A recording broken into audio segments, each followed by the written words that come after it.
манай байгууллага оюутлын хөрөнгө оруулалтын гэрээний 4-р бүлэг болох бүс нутгийн хөгжлийг дэмжих зөвлөл байгуулах тухай энэ заалтын хэрэгжилтэд мониторинг хийсэн. Гэхдээ энэ бүлгийг бол бүхэлд нь аваагүй. Энэ бүлгийн 4-ийн 2, 4-ийн 9 гэсэн 2 заалт нь бол яг энэ бүсийн хөгжлийн зөвлөлд иргэний нийгмийн байгууллагын дуу хоолойг оролцуулна. Тэр дотроо Улаанбаатарт байдаг өмнө говь руу чиглэсэн үйл ажиллагаа явуулдаг төрийн бас байгууллага оролцуулна гэсэн ийм заалт байгаа. Тэгээ энэ заалтын хэрэгжилт бол бүсийн хөгжлийн зөвлөлийн бүрэлдэхүүнийг харахад бол байхгүй байсан учраас энийг бол хийх шаардлагатай байна гэж нэгдүгээр авч үзсэн. 4-9 нь болохоор зэрэг орон нутагт оролцооны иргэдийн оролцоотой оролцооны хороо байгуулна, оролцооны сан байгуулах хэлбэрээрч байж болно гэсэн ийм заалт байсан. Тэгэхээр зэрэг энэ нь бол орон нутагт бас байхгүй байсан. Энэ хоёр хуулийн байгуулагдаагүй. Тэгэхээр зэрэг энэ хам богдсон болон энэ нөлөөлийн 3 сумдад бол уулуурхайн оюутлага төслийн үйл ажиллагаанаас нөлөөлж байгаа нөлөөл нь бол үр дагавар нь бол сөргөөр бол их байсан. Тэгээд түүнийг залруулахын төлөө орон нутгийн иргэдэнч явж байгаа оюутлагын хяналт төрийн бас байгууллага манай хоёр хамтраад ч гэсэн бас тэр төслийг санхүүжүүлж байгаа байгууллагад нь гомдол гаргах замаар шийдвэрлэгээ ингээ яваад байсан. Тэгэхээр зэрэг энэ эцсийн дүнд аваад үзэхээр зэрэг ерөөсөө энэ оюутлага төслийн бүсийн хөгжлийн зөвлөл нь жинхэнэ утгаараа гэрээнд заасан утгаараа ажиллах юм бол энэ асуудлыг шийдэж болмоор байгдаж байгаа. Ийм учраас бол энэ мониторинг хий гэж ингэж шийдсэн байгаа. Хоёр төрлийн үндсэн бэрхшээл бол гарч ирсэн. Нэгдүгээрт нь оюутлагын гэрээний гэрээ болон засгийн газраас гаргаж байгаа баримт бичиг оюутлага компаниас гаргаж байгаа баримт бичгүүд нь хоорондоо утга агуулгын зөрүүтэй. Өмнгийн говийн бүсийн хөгжлийн зөвлөл гэж яриад байгаа. Энэгээр нь авч үзэх юм бол Дундгов аймаг, Дорногов аймаг Баян хонгороо уртаатал ингэж хамрагдахаар ийм ингэж одоо хамрагдахаар ийм зөвлөл байж байгаа. Ингэж ч анханасаа тэр гэрээнд бол тусгасан байгаа. Гэтэл сүүлийн үеийн баримт бичгүүд дээр засгийн газрын сүүлийн тогтоол дээр болохоор зэрэг өмнгийн говийн бүсийн зөвлөл гэдэг байгаа байхгүй юу? Өмнгийн говийн хөгжлийн зөвлөл гэдэг байгаа. Зөвхөн өмнө говь аймагт фокуслж байгаа байхгүй юу?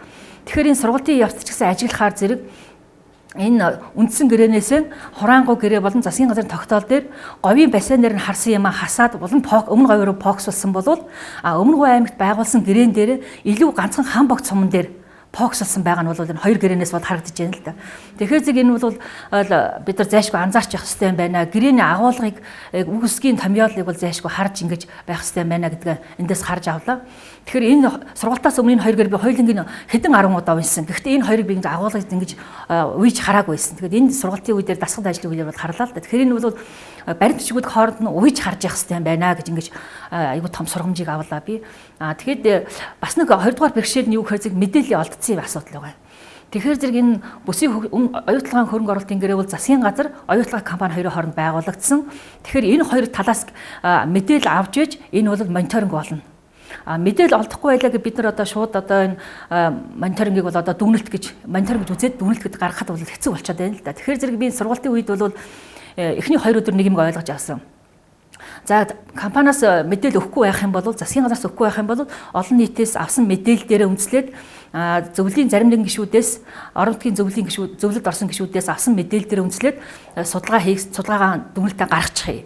Тэгээд талууд нөлөөлье гэж нөлөөлөл арга болон мониторинг хоёрын зэрэгцүүлж явъя гэж ингэж бодож ирсэн. Тэгэхээр өнөөдөр би багштай яг ингэ тулаад зөвлөхөд асуухаар зэрэг зайлшгүй нөгөө хоёр талд үүргийн сануулгах замаар оюутлага хөрөнгө оруулалтын гэрээнд оюутлага компани яг ямар үүрэг хүлээсэй, ялангуяа тэр бүсийн хөгжлийн зөвлөлийг ажилуулахад ямар үүрэг хүлээсэй, засгийн газар ямар үүрэг хүлээсэй, энэ хоёр үүргийг сануулгах замаар бид нар тэр хоёрын байр суурийг авах хэрэгтэй юм байна.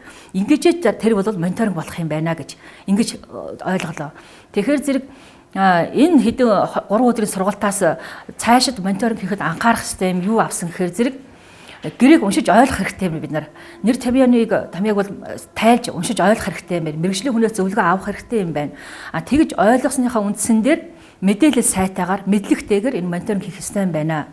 Ингэхдээ хэд хэдэн шат дараалсан арга хэмжээ байд юм байна мониторинг хийхэд. За үүний нэг нь бол тус гэрээнд одоо компани үүрэг юу байв? Гэрээгээр хүлээсэн үүрэг юу вэ? Хуулиар хүлээсэн үүрэг юу вэ гэдгийг хоёулангийн жагсааж харж агаад давхарт нь юу вэ?